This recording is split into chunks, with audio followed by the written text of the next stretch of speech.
Biz ana көп кубаттуу батыр жашайбыз. Анан миграциялык бөлүмү иштегенде посттар чолток анага жаппай койгондо болот. Кийин кошунубуз жаптан акчаны чолтуп. Акчаны чолтуп. Азыр миграция бизге ана соцтумаш акчасын бербей жатат. 30 000 сом. 2 квартирасына.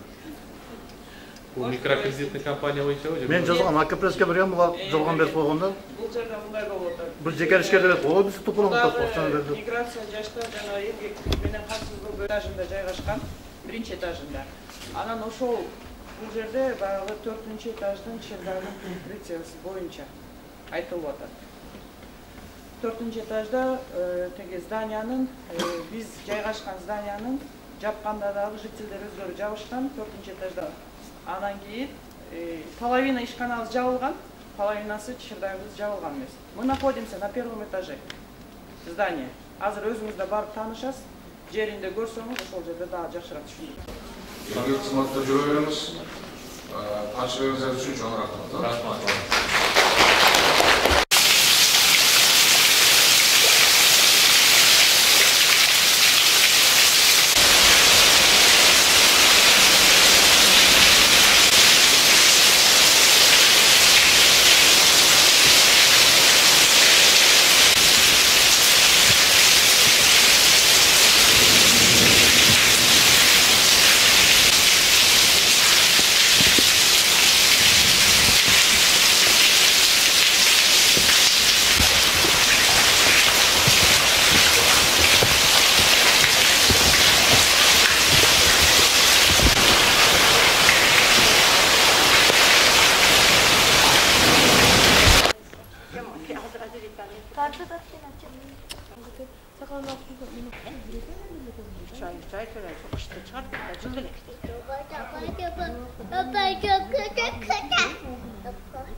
Анда бул жакта жителдер